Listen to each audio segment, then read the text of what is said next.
राजा पृथु ने कहा, हे नारद जी, आप वेद शास्त्र तथा पुराणों के ज्ञाता हैं, सो कृपा करके यह बताइए कि किस देवता की कितनी परिक्रमा करनी चाहिए, उनका क्या फल है। यह वार्ता सुनकर नारद जी कहने लगे कि देवी की 1, सूर्य की 7, अग्नि की 7, गणेश जी की 3, शिव जी की आदि, पितरों की 3, 4 तथा विष्णु की 4 परिक्रमा होती हैं। इस संबंध में ब्रह्मा जी द्वारा कहा गया एक इतिहास सुनो कि जो बृहस्पति जी तथा इंद्र का संवाद है। वैवस्वत मनवंतर में एक बार सब देवताओं सहित इंद्र ने बृहस्पति जी के पास जाकर उनसे पूछा कि हे गुरुदेव, ब्रह्म काल से पहले यह सृष्टि कैसी थी, इंद्रादि देव गण कैसे थे तथा उनका क्या कर्म था। यह सुनकर बृहस्पति जी कहने लगे, उस समय की बात तो हम भी नहीं जानते, क्योंकि उस काल को बीते अब तक 6 मनवंतर हो चुके हैं, परंतु आपकी ही नगरी में एक सुधर्मा नाम वाला है, वह सब कुछ बता सकता है, अतः उसके पास चलते हैं। तब इंद्र आदि सब देवताओं को साथ ले बृहस्पति जी सुधर्मा के पास आए। सुधर्मा ने गुरुजी सहित इंद्र आदि देवताओं का यथा विधि पूजन व आदर सत्कार किया। इंद्र सुधर्मा की राजलक्ष्मी तथा वैभव देकर दंग रह गया। फिर उसने पूछा कि हे सुधर्मा, इतनी राज्य लक्ष्मी तथा वैभव तुम्हें कैसे प्राप्त हुआ?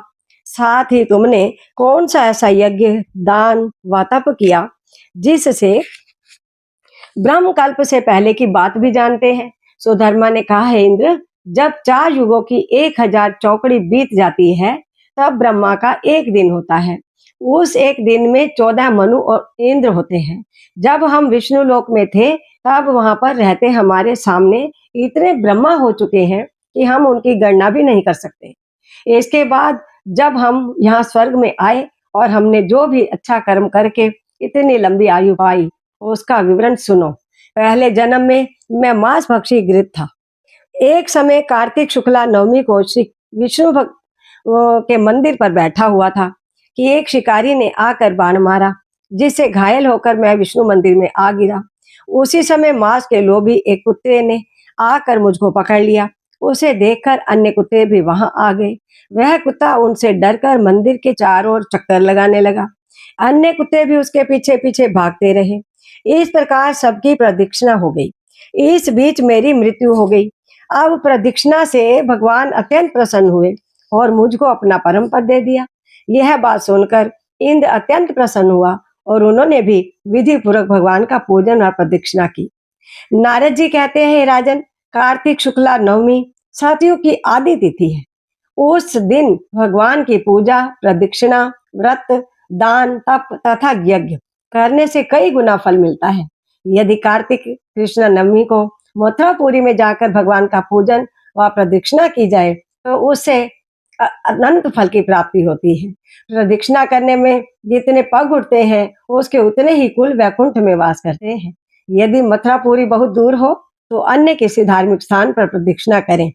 यदि यह भी संभव ना हो तो ब्राह्मण विष्णु की प्रतिमा, गौ या गौ के स्थान, तुलसी या शालिग्राम की मूर्ति की प्रदक्षिणा कर लेवे।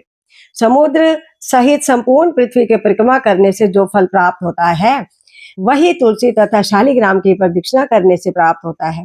कार्तिक शुक्ल पक्ष की नवमी को गौ, ब्राह्मण, देव, मंदिर, तुलसी वन, साधु, वैरागी, परमहंस, जीवन मुक्त, गृहस्थ, वेद, उपवेद तथा पुराण, ये सब ग्राम में ही वास करते हैं। इसीलिए ग्राम की प्रदक्षिणा करनी हो तो प्रातः काल उठकर शौच स्नान आदि नित्य क्रम से निवृत्त हो, कमंडल हाथ में ले ओम नमो भगवते वासुदेवाय मंत्र का जाप करता हुआ सूर्य उदय होने से पहले ही आरंभ करे।